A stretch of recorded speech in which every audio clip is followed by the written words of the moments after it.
ಜೊತೆಗೆ ನಮ್ಮ ಜಿಲ್ಲಾ ಸಮಿತಿಯ ಖಜಾನ್ಸಿ ಅವರಂತ ಲೋಕೇಶನ್ ಅವರು ಬಂದಿದ್ದಾರೆ. ಅವ್ರಿಗೂ ಸ್ವಲ್ಪ ನಾವು ಜಿಲ್ಲಾ ಸಮಿತಿ ಪರವಾಗಿ ಸ್ವಾಗತವನ್ನು ಮಾಡೋಣ. ಹಾಗೆ ನಮ್ಮ ಹಿಂಸಿನ ಅಧ್ಯಕ್ಷರಂತ ಮನೋಮಲ್ಲೇಶ್ ಅವರು ಇದ್ದಾರೆ. ಅವರು ಸ್ವಲ್ಪ ನಾವು ಸ್ವಾಗತ ಮಾಡೋಣ. ಅದೇ ಥರ ಈ ದಿನ ನಮ್ಮ ಹಿಂಸು ನಿರ್ದೇಶಕರು ಹಾಗೂ ಸದಸ್ಯರುಗಳು ಎಲ್ಲರೂ ಆಗಮಿಸಿದ್ದಾರೆ. ಅವ್ರಿಗೆಲ್ಲರಿಗೂ ನಾನು ಜಿಲ್ಲಾ ಸಮಿತಿಯ ಪರವಾಗಿ ಸ್ವಾಗತವನ್ನು ಕೊಡ್ತೀನಿ. ಇವತ್ತಿನ ಸಭೆಯ ಕನ್ನಡ ಉದ್ದೇಶ ಅಂದರೆ ಇಷ್ಟೇ. ಈಗ ಮುಂದಿನ ಹೋರಾಟದ ಬಗ್ಗೆ ಕೆಲವೊಂದು ಬಗ್ಗೆ ಚರ್ಚೆಗಳು ನಡೀತಾ ಇದ್ದು, ಈಗ ನಮ್ಮಲ್ಲಿ ನರ್ಸಿಂಗ್ ಆಫೀಸರ್ಗಳಿಗೆ ಗೌರ್ಮೆಂಟ್ನವರಿಗೆ ರಜನ ಕೊಟ್ಟು ಏನೋ ಇವರಿಗೆ ನಮ್ಮ ಹೊರಗುತ್ತಿಗೆ ನೌಕರರು ಕೊಟ್ಟಿಲ್ಲ ಅಂತ ಒಂದು ನೆನೆ ಮನವಿನ ಕೊಟ್ಟಿದ್ರು. ಆ ಮನವಿಗೆ ಮಧ್ಯಾಹ್ನ ಮೀಟಿಂಗ್ ಕರೆದಿದ್ರು. ಅವರಿಗೆ ಬಗೆಹರಿತು. ಈಗ ಇಲ್ಲಿ ಸಭೆ ಒಂದು ಸಂಘ ಕಚೇರಿ ಅಂತ ಬಂದ ಮೇಲೆ ಇಲ್ಲಿ ಅದಕ್ಕೆ ಸಂಬಂಧಪಟ್ಟಂಥ ನಮ್ಮ ಏಜೆನ್ಸಿಯ ಮುಖ್ಯಸ್ಥರಲ್ಲಿ ಮಾತುಕತೆ ರಾಜ್ಯಾಧ್ಯಕ್ಷರು ಮಾಡಿದ ಮೇಲೆ ಅವರು ಸಹ ಒಂದು ಋತುಚಕ್ರ ರಜನ ಮುಂದಿನ ತಿಂಗಳಲ್ಲೇ ಕೊಡ್ತೀವಿ ಅಂತೇಳಿ ಅವರು ಇದು ಮಾಡಿದರು. ಹಾಗಾಗಿ ಅದೇ ಥರ ಇವತ್ತು ನಾವು ಕರೆದಿರೋ ಉದ್ದೇಶ ಏನಿದೆ, ನಮ್ಮ ಹಿಂಸ್ನಲ್ಲಿ ಕಾರ್ಯನಿರ್ವಹಿಸುತ್ತಿದ್ದಂಥ ಯಶವಂತ್ ಮತ್ತು ಹೇಮಂತ್ ಇವರಿಗೆ ಅಪಘಾತವಾಗಿತ್ತು. ಈ ಅಪಘಾತ ಆದ ಸಮಯದಲ್ಲಿ ನಮ್ಮ ಕಡೆಯಿಂದ ನಾವು ಕೆಲವು ನಮ್ಮ ಹೇಮಂತ್ಗೆ ನಾನು ಅದನ್ನು ಹೇಳ್ಬಿಡ್ತೀನಿ, ಹೇಮಂತ್ಗೆ ಸಹಕಾರ ಮಾಡಿದ್ದು ನಮ್ಮ ಜಿಲ್ಲಾ ಸಮಿತಿ ಆಗಲಿ ಇಲ್ಲ ನಮ್ಮ ಹಿಂಸಿಂದ ಅಲ್ಲ, ರಾಜ್ಯಾಧ್ಯಕ್ಷರು ಆಕ್ಸಿಡೆಂಟ್ ಆದ ಸಮಯದಲ್ಲಿ ಫೋನ್ ಮಾಡಿದ್ದು. ಅವರು IC ಹೇಮಂತ ಇದ್ದು. ಆ ಟೈಮಲ್ಲಿ ರಾಜ್ಯಾಧ್ಯಕ್ಷರು ಅವರಿಗೆ ಕಾಂಟ್ಯಾಕ್ಟ್ ಮಾಡಿದ್ರು. ಅದೇ ಟೈಮಲ್ಲಿ ನಮ್ಮ ರಾಜ್ಯ ಸಮಿತಿಯಾದಂಥ ಶ್ರೀಶೈಲೇಶಣ್ಣ ಬೆಳಗಾವಿಯವರು ಅವ್ರಿಗೂ ಸಹ ಅವಾಗ ಅಪಘಾತವಾಗಿ ICU ಇದ್ರು, ಚಿಕಿತ್ಸೆ ಪಡೆದಿದ್ರು. ಆ ಟೈಮಲ್ಲಿ ತುರ್ತು ಪರಿಸ್ಥಿತಿ ಇದ್ದಾಗ ಒಬ್ಬರಿಗೆ ಯಾಕೆ ಕೇಳಬೇಕು ಅಂತ ಹೇಳಿ ನಮ್ಮ ರಾಜ್ಯ ಸಂಘಟನೆಯವರು, ನಾವಲ್ಲ, ನಾವು ಹಿಂಸಾರ ಮಾಡಿಲ್ಲ, ರಾಜ್ಯ ಸಂಘಟನೆಯಿಂದ ರಾಜ್ಯಾಧ್ಯಕ್ಷ ನೇತೃತ್ವದಲ್ಲಿ ಒಂದು ಮೆಸೇಜ್ ಹಾಕಿದ್ರು. ಈ ಥರ 2 ಜನ ಶ್ರೀಶೈಲೇಶಣ್ಣ ರಾಜ್ಯ ಸಮಿತಿಯವ್ರಿಗೆ ಆಗಿದೆ, ಅದೇ ಥರ ಹಿಂಸೆಲಿರುವಂಥ ನೌಕರರಂತ ಅವ್ರಿಗೂ ಈ ಸಮಸ್ಯೆ ಆಗಿದೆ. ಹಾಗಾಗಿ ಯಾರೋ ನಿಮ್ಮ ಕೈಲಾದಷ್ಟನ್ನು ಸಹಕಾರ ಮಾಡಿ ಅಂದಾಗ ನಮ್ಮ ಇಲ್ಲಿ ಇಲಾಖೆಯಲ್ಲಿರುವಂಥ ರಾಜ್ಯದಂಥ ಸಂಘದವರು ಅಲ್ಪ ಸ್ವಲ್ಪ ಒಂದು 50 ರೂಪಾಯಿನ 10 ರೂಪಾಯಿನ 100 ರೂಪಾಯಿನ ಅವ್ರು ಎಷ್ಟೋ ಒಂದು ಹಾಕಿದಂಥ ದುಡ್ಡಲ್ಲಿ ಅವರು ಇವರಿಗೆ ರಾಜ್ಯ ಸಮಿತಿಯವ್ರಿಗೂ ಕೊಟ್ಟು ಹಾಗೂ ಮತ್ತು ಹೇಮಂತ್ಗೆ ಆ ದುಡ್ಡನ್ನ ಕೈಲಾಗುತ್ತೆ ನನಗೆ ಅದು ಎಷ್ಟಾಗುತ್ತೆ ಅಂತ ಅದನ್ನು ತಂದು ರಾಜ್ಯ ಸಂಘಟನೆ ಕಡೆಯಿಂದ ಕೊಟ್ಟಿದ್ದಾರೆ. ಹಂಗಾಗಿ ಅವರು ಸಹ ನಾನು ರಾಜ್ಯ ಸಂಘಟನೆ ಎಲ್ಲ ಜಿಲ್ಲಾ ಸಮಿತಿಯವರಿಗೂ ನಾನು ಸ್ವಾಗತನ ಕೊಡ್ತೀನಿ. ನಂತರದಲ್ಲಿ ಆದಂಥ ವಿಷಯಗಳು ಏನಂದರೆ ಬೆಳವಣಿಗೆಯಲ್ಲಿ ನಮ್ಮ ನಿಮಿಷದ ಅಷ್ಟೇ. ಈಗ ನಾವು ಅದನ್ನೇ ಹೇಳ್ತೇವೆ, ಈಗ ಮನೋರು ಪಾಪ ಪ್ರಯತ್ನ ಪಡೆದಷ್ಟೇ, ನಾವು ಪ್ರಯತ್ನ ಪಡೋಷ್ಟೇ. ನಿಮ್ಮ ಸಂಘ ಸಂಸ್ಥೆ ಸಂಘಟನೆ ಅಂತ ಯಾಕೆ ಕಟ್ಕೊಂತ ಇದೀವಪ್ಪ ಅಂತಂದರೆ, ಕೆಲವರು ಹೇಳ್ತಾರೆ ಯಾವುದೋ ವೈಯಕ್ತಿಕವಾಗಿ ಅವ್ರ ಇದಕ್ಕಾಗಿ ಕಟ್ಕೊಂತಿಲ್ಲ. ಇಂಥ ಸಣ್ಣ ಪುಟ್ಟ ಸಮಸ್ಯೆ ಆದಾಗ, ನಮ್ಮ ನೌಕರರಿಗೆ ಸಮಸ್ಯೆ ಆದಾಗ, ಈಗ ನೋಡಿ, ಈಗ ಮೊನ್ನೆ ಇದಕ್ಕೆ ನೇತೃತ್ವ ಮನೋಹರ ನೇತೃತ್ವನೇ. ಈಗ ಅವರು ನೇತೃತ್ವ ತಗೊಂಡು ನೋಡಿ, ನಾವು 2 ಜನಕ್ಕೆ ಅನುದಾನ ಕೊಟ್ಟಿಲ್ಲ, ನಮ್ಮ ಕೈಲಾದಷ್ಟು ಕೊಡಬೇಕು ಅಂತೇಳಿ ಅಟ್ಲೀಸ್ಟ್ ಸೇವೆ ಮಾಡ್ಬೇಕಂತೇಳಿ ಏನು ಅಲ್ಪ ಸ್ವಲ್ಪ ಕೊಡೋದಕ್ಕೆ. ಇದು ಯಾಕೆ ಹೇಳ್ತೀವಿ ಅಂದರೆ, ದುಡ್ಡು ಅನ್ನೋದು ಲಕ್ಷಾಂತರ ರೂಪಾಯಿ ದುಡ್ಡು ನಮ್ಮ ವೈಯಕ್ತಿಕ ಬೇರೆ ಕಡೆಯಿಂದ ತಂದಾಕಿರ್ತೀವಿ. ಒಂದು ಸಂಘ, ಒಂದು ಸಂಸ್ಥೆ, ಒಂದು ಸಂಘಟನೆ. ಇವತ್ತು ನೀವು ನೋಡ್ತೀವಿ ಗೌರ್ಮೆಂಟ್ ಅಫಿಷಿಯಲ್ಗಳು ಏನೇ ಸಮಸ್ಯೆ ಆದ್ರೆ ಅವ್ರು ಸುತ್ತುಗಳಿಸೆಲ್ಲ ದುಡ್ಡು ಬಂದಿರುತ್ತೆ, ನಮ್ಗೆ ಯಾರು ಕೊಡಲ್ಲ. ನಾವು ನಮ್ಮ ಬಾಯ್ಬಿಟ್ಟು ಹೇಳ್ತಿದ್ದೀನಿ, ನಾವು ಇನ್ನೂ ಜೀತ ಪದ್ಧತಿ ಗೈತಾ ಇದ್ದೀವಿ, ನಾವು ಇನ್ನೂ ಜೀತಲೇ ಮುಖ್ಯವಾಗಿದ್ದೀವಿ. ನಾವು ತಿಳ್ಕೊಂಡ್ರೆ ತಪ್ಪು. ನನಗೆ ಡಿಪಾರ್ಟ್ಮೆಂಟಲ್ಲಿ ನಾನು ಮಾತ್ರ ಚೆನ್ನಾಗಿದ್ದೀನಿ, ನನ್ನ ಮಾತ್ರ ಫೇವರ್ ಆಗಿದ್ದೀನಿ, ಅದು ಯಾವುದೂ ಅಲ್ಲ. ಕಷ್ಟ ಬರೋವರೆಗೂ ಮಾತ್ರ ಗೇಸ್ಕೊಂಡ್ರೆ ಕಷ್ಟ ಬಂದಮೇಲೆ ತಿರುಗಿ ಆಚೆಗೆ ದುಡ್ತಾರೆ. ಅಂಥ ಟೈಮಲ್ಲಿ ನಮ್ಮ ಸಂಘಟನೆ ಜೊತೆ ಏನಾದ್ರು ನೀವು ಒಡನಾಟ ಇದ್ದು, ಸಂಘಟನೆ ಜೊತೆ ಒಂದು ವಿಶ್ವಾಸವಿದ್ದರೆ, ಇವತ್ತು ನಾನು ಬಾಯ್ಬಿಟ್ಟು ಹೇಳ್ತಿದ್ದಲ್ಲಿ ಹೇಮಂತು ಕೆಲವೊಂದು 2-3 ಸಲ ನಮ್ಮ ಸಂಘಟನೆ ದುಡ್ಡೇ ಕೊಟ್ಟಿರಲಿಲ್ಲ. ನೋಡೋಣ, ವಿಧಿ ಗ್ರಾಚಾರ ಕೊಟ್ಟಿರಲಿಲ್ಲ, ನಾನು ಬಾಯ್ಬಿಟ್ಟು ಹೇಳ್ತಿದ್ದಾಗ ಕೊಟ್ಟಿರಲಿಲ್ಲ. ಸಂಘಟನೆಯಿಂದ ದೂರ ಇದ್ದಾದರೆ ಅಟ್ಲೀಸ್ಟ್ ನಾನು ಆಗೋದು ಬೇಡಪ್ಪ, ದೇವರಿಂದ ಆಕ್ಸಿಡೆಂಟ್ ಆಗೋದು 4-5 ದಿವಸ ನನಗೆ ಈ ಶಾಂತಕ್ಕನ ಧನಿಯಿಂದ ನಮ್ಮ ಈ ಜಿಲ್ಲಾ ಸಮಿತಿ 1,000 ರೂಪಾಯಿ ಅನುದಾನ ಕೊಟ್ಟಿದ್ದು. ಬಟ್ ಇಷ್ಟೇ ಸಂಘ ಸಂಘಟನೆ ನಾವೆಲ್ಲ ಒಂದು ದುಡ್ಡು ಹಾಕಿದ್ರೆ ನಮಗೆಲ್ಲ ಒಂದು ಕಾಪಾಡುತ್ತೆ ಅನ್ನೋದಕ್ಕೆ ಶಾಂತಕ್ಕೆ ಒಂದು ಬಿಟ್ಟಿದ್ದು. ಶಾಂತಕ ನಮ್ಗೆ ಈಗೆಲ್ಲ ಜಿಲ್ಲಾ ಸಮಿತಿಗೆ ದುಡ್ಡು ಕೊಟ್ಟಿದ್ದಾರೆ, ನಮ್ಮ ಹಾಸನ ಜಿಲ್ಲೆ ನಾವೇನು ಕೊಟ್ಟಿಲ್ಲ, ಒಂದು ಸ್ವಲ್ಪ MCF ಕಲೆಕ್ಟ್ ಮಾಡಿಕೊಡಿ ಅಂದಾಗ ಹೇಮಂತ್ಗೆ ಅಗ್ಲಿಸಿ, ಯಾಕೆ ಕೊಡೋಲ್ಲ ಅಂತ ಅಗ್ಲಿಸಿ 1,000 ರೂಪಾಯಿ ದುಡ್ಡನ್ನ ನಮ್ಮ ಜಿಲ್ಲಾ ಸಮಿತಿಗೆ ಕೊಟ್ಟಿದ್ರು. ಕೊಟ್ಟ ಒಂದು 5 ದಿನಕ್ಕೆ 4 ದಿನ ಪಾಪ ಅದೊಂದು ಅಪಘಾತವಾಯಿತು.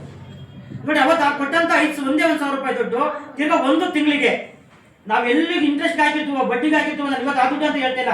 ಯಾಕೆ ಹೇಳ್ತೀನಿ ಅಂದರೆ, ಒಂದು ಸಂಘ ಸಂಘಟನೆ ಯಾಕೆ ಕಟ್ಟಿರ್ಬೇಕಾದ್ರೆ ಒಂದು ಹಾಕಿತ್ತು ಬೀಜ, ನಾವು ಹೇಳ್ತೀವಿ ಇವತ್ತೊಂದು ಬಿತ್ತಿತ್ತು, ಮುಂದಿನ ವರ್ಷ ಫಲಾಫಲತೆ ಕೊಟ್ಟೆ ಕೊಡುತ್ತೆ. ನಾವು ಜಮೀನಿಗೆ ಉಳುಮೆನೇ ಮಾಡಂಗಿಲ್ಲ, ನಾವು ಬಿತ್ತಕ್ಕೆ ಇಲ್ಲ, ಪಕ್ಕದ ಮಣ್ಣು ರೊಟ್ಟೆ ಹುಡ್ಕೊತೀವಿ. ನಾನು ನನ್ನ ಜಮೀನಿಗೆ ಕೇಳಿದ್ದು, ನಾನು ಉಳುಮೆ ಮಾಡಿ ಏನಾದ್ರು ಒಂದು ಬಿತ್ತನೆ ಮಾಡಿ ಬಂದರೆ ಅಟ್ಲೀಸ್ಟ್ ಒಂದು ಮಾಯಿನ ಸೂಚಿ ನೋಟ್ಟು ಬಂದರೆ ಮುಂದೆ 2-3 ವರ್ಷಕ್ಕೆ ಅದೊಂದು 10-15 ಜನಕ್ಕೆ ಮಾಯಿನ ಸೂಚಿ ಮೈನ್ ಕೊಡುತ್ತೆ.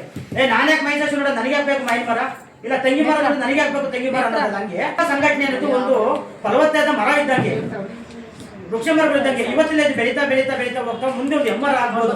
ಇವತ್ತು 100 ರೂಪಾಯಿ ಇವರು ಸಹಾಯಧನ ಮಾಡ್ತಿದ್ದೀವಿ ಅಂತಲ್ಲ, ಇವತ್ತು 1,000 ರೂಪಾಯಿ ಮಾಡ್ತಾ ಇದೀವಿ ಅಂತಲ್ಲ, ಮುಂದಿನ ಒಂದೊಂದು ಮರದಿಂದ ಒಂದೊಂದು ಫಸಲತೆಯಲ್ಲಿ ಜಾಸ್ತಿ ಆಗುತ್ತೆ.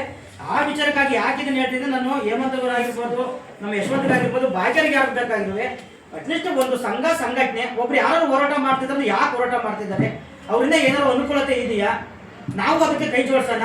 ಮುಂದಿನ ದಿನಗಳಲ್ಲಿ ಕೈ ಜೋಡಿಸಿ ನಮಗೊಂದಲ್ಲ ಒಂದು ಟೈಮ್ ಕಷ್ಟ ಬಂದಾಗ ಅನುಕೂಲತೆ ಆಗುತ್ತೆ ಅಂತಲ್ಲ. ನಾವೊಂದೆಲ್ಲ ಒಂದು ಕೆಲವೊಂದು ಕಷ್ಟ ಬೇಸ್ ಮಾಡಿದ್ರೆ ನಮಗೆ ದೇವರು ಮುಂದಂತ ಕೊಡ್ತಾನೆ ಅಂತ ಮುನ್ಸೂಚನೆ ಹೇಳ್ತಾ ಇವತ್ತೇನಾದ್ರು ಇವತ್ತು ಅವ್ರು 2 ಜನ ಅನುದಾನ ನಮ್ಮ ಹಿಂಸಿಂದ ಅಡ್ಜಸ್ಟ್ ಎಲ್ಲ ಕಲೆಕ್ಟ್ ಮಾಡಿ ಕೊಡಲೇಬೇಕು ನಮ್ಮ ಸಂಘದ ಕಡೆಯಿಂದ ಅಂತೇಳಿ ಮತ್ತೆ ಹೇಳ್ತೀನಿ. ನಮ್ಮ ಹಿಂಸ ಅಧ್ಯಕ್ಷರ ಆದಮೇಲೆ ಮನೋಹಣ್ಣವರು ಅದನ್ನ ಜವಾಬ್ದಾರಿ ತಗೊಂಡು ಇವತ್ತು ಅವ್ರಿಬ್ಬರಿಗೂ ನಮ್ಮ ರಾಜ್ಯಾಧ್ಯಕ್ಷರ ನೇತೃತ್ವದಲ್ಲಿ ಅವ್ರ ಕೈಲಾದಷ್ಟು ಒಂದು ಸೇವೆನ ಮಾಡ್ಕೊಡ್ಬೇಕು ಅಂತ ಹೇಳಿದ್ರೆ ಕೆಲವೆಲ್ಲರೂ ಕೈಲಾದಷ್ಟನ್ನ ಕೊಟ್ಟಿದ್ದೀರಾ. ಹಾಗಾಗಿ ತಮ್ಗೆಲ್ಲರಿಗೂ ನಾನು ಇವತ್ತ ಏನು ನಮ್ಮ ಹಿಂಸಿಂದ ಸಹಕಾರ ಮಾಡಿದಿರಾ ನಿಮ್ಗೆಲ್ಲರಿಗೂ ನಾನು ಹೃತ್ಪೂರ್ವಕ ಧನ್ಯವಾದಗಳು ಹೇಳ್ತೀನಿ. ಮತ್ತೆ ಹೇಳೋದಷ್ಟೇ, ಯಾವುದೋ ಸಂಘಟನೆ ಅಂತೇಳಿ ಬಂದು ಮನಸ್ಸಿಂದ ದೂರ ಬಿಡಿ. ಇವತ್ತಿನ ನಾಳೆ ನಿಮಗೆ ಕಷ್ಟ ಬರ್ಬೋದು, ನನಗೆ ಕಷ್ಟ ಬರ್ಬೋದು. ಅಟ್ಲೀಸ್ಟ್ ಅವತ್ತು ಏನಾದ್ರು ಕಷ್ಟ ಕಾಪಾಡ್ತೀವಿ ಅಂದ್ರೆ ಇವತ್ತು ಸಂಘ ಸಂಸ್ಥೆಗಳು ಮಾತ್ರ ಕಾಪಾಡುತ್ತಾ ಹೊರತು ಇವತ್ತು ನಾನು ಒಬ್ಬ ಚೆನ್ನಾಗಿದ್ದೀನಿ, ನನ್ಗೆ ಯಾರು ಬೇಡ, ನನ್ಗೆ ಹೆಲ್ಪ್ ಬೇಡ ಅನ್ನೋದು ತಿಳ್ಕೊಳ್ಳೋ ತಪ್ಪು. ಆ ಮನೋಭಾವನ ಬಿಟ್ಟು ಇನ್ಮುಂದಾರುವೆ ಸಂಘ ಸಂಘಟನೆಗಳಿಗೆ ಅತಿ ಹೆಚ್ಚಿನ ಒಲವನ್ನ ಕೊಡಿ. ನೀವು ಕೊಟ್ಟಂತ ದುಡ್ಡುಗಳನ್ನ ಬಂದು ಇವತ್ತರ ಮುಂದುವರಿಸಿ ಲೆಕ್ಕ ಕೇಳಿ ಸಂಘಗಳಿಗೆ ನಾವು ಎಷ್ಟು ದುಡ್ಡು ಕೊಟ್ಟು ನೀವು ನೋಡಿರ್ಬೋದು. ಈಗ ಆಲ್ರೆಡಿ ಈಗ ನಮ್ದು ಒಂದು ತಂಡವಾಗಿ ಎಲ್ಲಾ ಮೆಡಿಕಲ್ ಕಾಲೇಜು ತಿರುಗ್ತಾ ಇದ್ದೀವಿ. ಅದು ಯಾಕೆಂದ್ರೆ ನಮ್ದು 5-6 ಜನಕ್ಕೆ ತಿರುಗ್ತಾ ಇಲ್ಲ. ನಾನು ಬಾಯಿ ಬಿಟ್ಟು ಹೇಳ್ತೀನಿ, ಈಗ ಇಲ್ಲರ 5-6 ಜನಕ್ಕೆ ನಾವು ಏನ್ ಬೇಕಾದ್ರೂ ಮಾಡ್ಸಿರ್ತೀವಿ. ಯಾವ ಡ್ಯೂಟಿ ಬೇಕೋ, ಯಾವ ಶಿಫ್ಟ್ ಬೇಕೋ, ಯಾವ್ದು ಬೇಕೋ ಬದಲಾವಣೆ ನಾನು ಹೇಳಿ ಯಾಕೆ ಹೇಳ್ತಿದ್ದೆ ಅಂದ್ರೆ ಕೆಲವರು ಸೀಮಿತ ಕೂತಿದೀವಲ್ಲ ಅದು ಅಷ್ಟಿಗೆ ಸೀಮಿತ ತಿಳ್ಕೊಂಡಿದ್ದಾರೆ. ನಾವು ಅದಕ್ಕಿಂತ ಹೆಚ್ಚಿನಾಗಿ ಸಂಘಟನೆ ಎಲ್ಲ ಬೆಳವಣಿಗೆಯಲ್ಲಿ ಇದ್ದೀವಿ. ಅಂದ್ರೆ ನಾವು ಒಬ್ಬರೇ ಬೆಳೆದ್ರೆ ಸರಿಯಾಗಲ್ಲ, ನಮ್ಮ ಜೊತೆ ಇರುವಂತ 100 ಜನ ನಾವು ಬೆಳೆಸಬೇಕು ಅಂತೇಳಿ ಸಂಘಟನೆಗಳನ್ನ ಕಟ್ತಾ ಇದ್ದೀವಿ. ಇಲ್ಲಾಂದ್ರೆ ನಾನೊಬ್ಬ ಸೀಮಿತವಾಗಿದ್ದೀನಿ ಅಂತಂದ್ರೆ ನನಗೂ ಎಲ್ಲಾ ತರಹದ ಲಿಂಕ್ಸ್ ಇದೆ. ಇಲ್ಲ ರಾಜ್ಯಾಧ್ಯಕ್ಷರಿಗೆ ಅಷ್ಟೇ, ರಾಜ್ಯಾಧ್ಯಕ್ಷರ ಅವಶ್ಯಕತೆ ಇಲ್ಲ. ಇಡೀ ಅವ್ರ ನಮ್ಮ ತಂಡನ ಕಟ್ಕೊಂಡು ಇವತ್ತು 8 medical college 4 medical college ready ಮಾಡಿಕೊಟ್ಟಿದ್ದಾರೆ. ಆದ್ರೆ ಇನ್ನೂ ಒಂದು ಸಂತೋಷ ಏನ್ ಗೊತ್ತಾ, 27 ಮೆಡಿಕಲ್ ಕಾಲೇಜಲ್ಲಿ ಇದಾವೆ. 27 ಜಿಲ್ಲೆ ಕವರ್ ಮಾಡಿದೀವಿ. 27 ಜಿಲ್ಲೆಯಲ್ಲಿವೆ. ನಮ್ಮ ವೈದ್ಯಕೀಯ ಶಿಕ್ಷಣ ಇಲಾಖೆ ಅಧ್ಯಕ್ಷರು ಯಾರು ಆಗಿರಲಿಲ್ಲ. ಇವತ್ತು ಮಡಿಕೇರಿಯಲ್ಲಿ ಪ್ರಪ್ರಥಮವಾಗಿ 3 ಇಲಾಖೆ ಸಂಯೋಜಿತವಾಗಿ ನಮ್ಮ ಮೆಡಿಕಲ್ ಕಾಲೇಜು, ಅದ್ರಾಗೂ ಒಬ್ಬ ಸೆಕ್ಯೂರಿಟಿ. ಯಾಕಂದ್ರೆ ನಾನು ಬಾಯಿ ಬಿಟ್ಟು ಹೇಳ್ತೀನಿ, ಇವತ್ತು ನೋಡಿ ಅಲ್ಲಿರುವಂತ ನರ್ಸಿಂಗ್ ಆಫೀಸರ್ ಬಂದಿಲ್ಲ, ಅಲ್ಲಿರುವಂತ ನಮ್ಮ ಅಟೆಂಡರ್ಗಳು ಬಂದಿಲ್ಲ. ಯಾಕೆಂದ್ರೆ ಇವತ್ತು nursing officer attender D group ಅವರಿಗೆ ಇವತ್ತಿನ ಬದಲಾವಣೆ ಆಗುತ್ತೆ. ಸರ್ಕಾರದ ನಾನಾ ತರ ಬದಲಾವಣೆ ಇದೆ. ಅವ್ರಿಗೆ ಏನಾದ್ರು ಒಂದು ಅನುಕೂಲತೆ ಆಗುತ್ತೀವಿ. ಅಟ್ಲೀಸ್ಟ್ ಅವ್ರು ಬರಲ್ಲ. ಎಲ್ಲ ಒಬ್ಬ ವಾಚ್ಮೆನ್, ನಾನು ವಾಚ್ಮೆನ್ ಕೆಲಸ ಮಾಡ್ತಿದ್ದನು. ನಮ್ಮ ಜಿಲ್ಲಾ ಸಮಿತಿ ಸಂಘಟನೆಗಳು ನೋಡ್ಕೊಂಡು ನಮ್ಮ ರಾಜ್ಯ ಸಂಘಟನೆ ಸೇರ್ಪಡೆ ನೋಡ್ಕೊಂಡು ಇವತ್ತು ಆ ಜಿಲ್ಲೆಯ 3 ಇಲಾಖೆ ಸಂಯೋಜಿತವಾಗಿ ರಾಜ್ಯಾಧ್ಯಕ್ಷರು ಇವತ್ತು ಜಿಲ್ಲಾಧ್ಯಕ್ಷರೇ ಮಾಡ್ಕೊಟ್ಟಿದ್ದಾರೆ. ಅದು ನಾನು ನಿಜಕ್ಕೂ ರಾಜ್ಯಾಧ್ಯಕ್ಷರು ಧನ್ಯವಾದ ಹೇಳಬೇಕು. ಅದೇ ತರ ಮತ್ತೆ ಮಂಡ್ಯದಲ್ಲಿ ಬಿಟ್ಕೊಡ್ತಿದ್ದಾರೆ. ನಾನು ಮಂಡ್ಯದಲ್ಲಿ ವೈದ್ಯಕೀಯ ಶಿಕ್ಷಣ ಇಲಾಖೆ ಅಧ್ಯಕ್ಷರು ಕೊಡೋಣ. ಇದೆಲ್ಲ ಯಾಕೆ ಹೇಳ್ತಿದೀವಪ್ಪ ಅಂದ್ರೆ ಯಾರು ಒಬ್ರು ನಾಯಕತ್ವ ಒಬ್ರು ಚೇರಿಗಾಗಿ ಕೂತಿಲ್ಲ. ಈಗ ಅವ್ರು ಕೂತಿದ್ರೆ ಇಲ್ಲ ನನ್ನ ಆರೋಗ್ಯ ಇಲಾಖೆಯಲ್ಲಿ ನನ್ ಬೇಕಾದ್ರೆ ನಾನು ಮಾಡ್ಕೊಂತೀವಿ ಅಂತ ಹೇಳಿಲ್ಲ. ಅವ್ರು ನಮ್ಮ ಜಿಲ್ಲೆಯವರಾದ್ರೂ ಇಲ್ಲ ನಾನು ಸಮಾನವಾಗಿ ಎಲ್ಲರಿಗೂ ಅಧಿಕಾರ ಕೊಡೋಣ. ಈಗ ನೋಡಿ ಮುಂದೆ ತಿಂಗಳ ಪ್ರತಿ ಜಿಲ್ಲೆಗೂ ಒಂದೊಂದು ಮೆಡಿಕಲ್ ಕಾಲೇಜಿಗೆ ನಮ್ಮ ಹಾಸನ ಟೀಮ್ ಜೊತೆ ಹೋಗ್ತಾ ಇದೀವಿ. ಇವತ್ತು ನೀವು ಹೇಳ್ಬೋದು 500,000 ರೂಪಾಯಿ ಕೊಟ್ಟು ಡಿಸ್ಟಿಕ್ ನೀವು ಕೈ ತಗೊಂಡ್ಬಿಟ್ಟು ಒಬ್ಬೊಬ್ರು ಅವರು ರಜಗಳು ಈಗ ನೋಡಿ ಸೆಕ್ಯೂರಿಟಿಗಳು ಇವತ್ತು ನನ್ನ ಕೃಷ್ಣ ಮೇಳಕ್ಕೆ ಅದು ಚರ್ಚೆಗೆ ಗೊತ್ತಾಗಿದೆ. ನಮಗೆ ಇದರಿಂದ ಸವಲತ್ತಿಲ್ಲ, ಆಗುತ್ತಾ ಬಿಡುತ್ತೋ ಗೊತ್ತಿಲ್ಲ. ಆದ್ರೂ ಏನು ನಾನು ಸಂಘಟನೆ ಮಾಡಬೇಕು, ನಾನು ಸಂಘಟನೆ ಗುರುತಿಸಬೇಕು. ಅವರು ಒಂದು 25-30 ಜನ ಸದಸ್ಯರು ಕರೆಕ್ಟ್ ಮಾಡ್ಕೊಂಡು ಬಂದ್ಕೊಟ್ಟಿದ್ದಾರೆ. ಇವತ್ತು ಪ್ರತಿ ಜಿಲ್ಲೆಗೂ ಬರ್ತಿದ್ದಾರೆ ಅಂದ್ರೆ ಅವ್ರು ನಮ್ಗೆ ಅವಶ್ಯಕತೆ ಇಲ್ಲ ಅಂತ ಅವ್ರು ವಾಪಸ್ ಹೋಗೋದಾಯ್ತು. ಅವ್ರು ಅದನ್ನ ತಿಳ್ಕೊಂಡಿಲ್ಲ. ನನ್ಗೂ ಏನಾದ್ರು ಅನುಕೂಲತೆ ಅದೇ ನನ್ನ ಜೊತೆ 4 ಜನಕ್ಕೆ ಅನುಕೂಲತೆ ಮಾಡ್ಕೊಡೋಣ, 4 ಜನಕ್ಕೆ ವಿಷಯ ಮುಟ್ಸೋಣ.